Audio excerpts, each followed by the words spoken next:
no 1937, 13 homes decidiron como iban a fuxir daqui. Pois decidiron secuestrar o As de Sel, que era un motor de Antonio Sel, chamabanlle o As de Sel, que fora feito nos asteleiros do Freixo no ano 34, que era o barco máis rápido, mellor, un motor o máis lixeiro que había na zona. Se montaban no As non había barco que os collera. Entonces, eles que eran mariñeiros, conocían o mar, entón dixeron vamos a esperar que veña borraxeira, que sea un tempo adecuado para poder fuxir.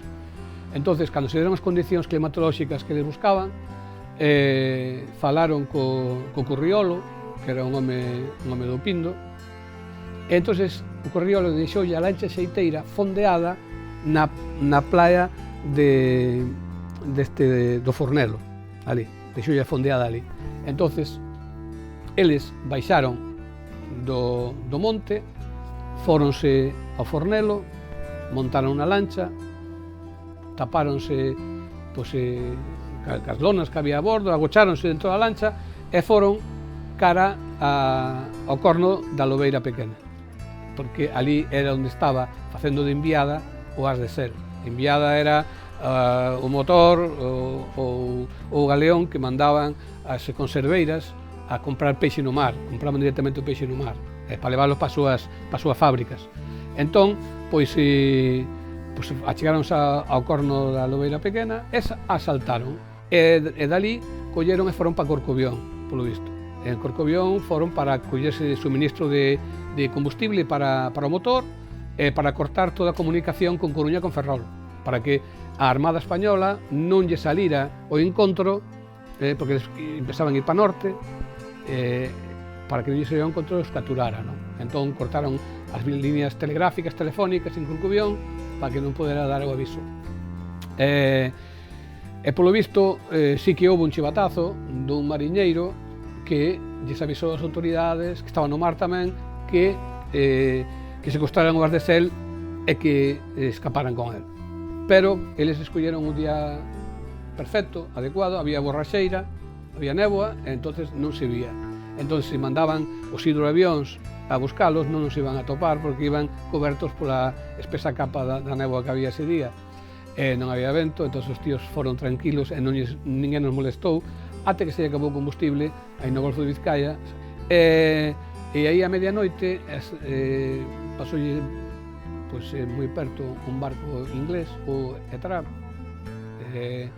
que os viu, sentiu-nos agarrar, ou non sei como se comunicaron con él para que o viran, e rescataron e remolcaron hasta o porto de Bristol.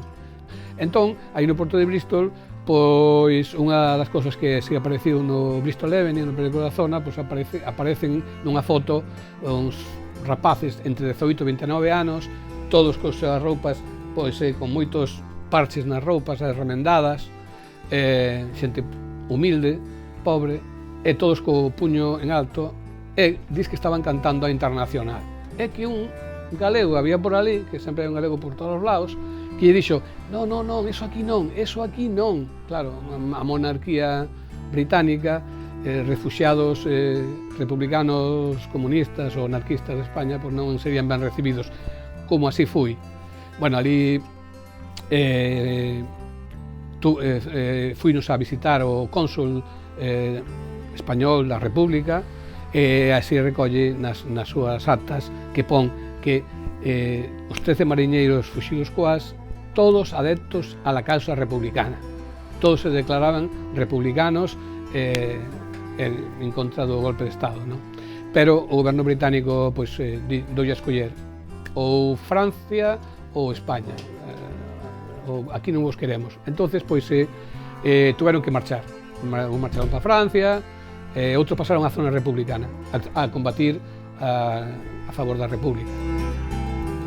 Parece ser que estiveron na batalla do Ebro, casualmente Manuel e Xaquín estarían do lado da República e José, outro irmán deles, que foi reclutado polos fascistas, estuvo no lado nacional. E perderon perderon a guerra, pasaron a Francia, onde estiveron en campos de refugiados. Non sei en que punto se separaron Manuel e Xaquín. Xaquín marchou con outro que iba no AS, con Manuel Ferrer, para Chile no Winnipeg, que fletou Pablo Neruda. Tamén repercute na idea do compromiso político, non? Que eso, evidentemente, Neruda que se sepa levaba comunistas para, creo que nin anarquistas, pero bueno, levaba comunistas para Chile. E a Xaquín mataron ao pouco de chegar a Chile, a Xaquín mataron. Sabemos que estiveron cando menos Manuel, traballando na liña de reforzo Maginot en Francia. É posible que estivera en Dunkerque, non?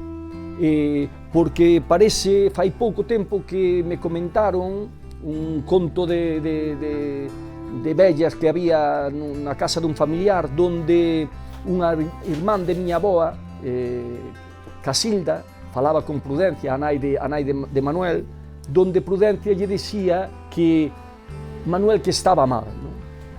E que lle comentaba que había tantos avións sobrevoando o sitio en donde estaban como gaviotas no traito do Ézaro un día de mal tempo.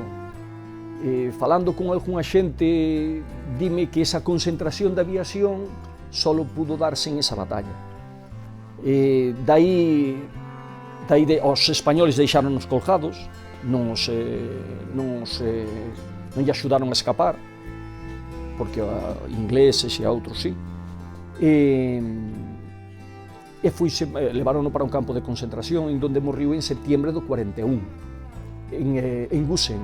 Estuve en Mauthausen e, bueno, eran campos satélites e tal. En Gusen parece ser que fui caseado.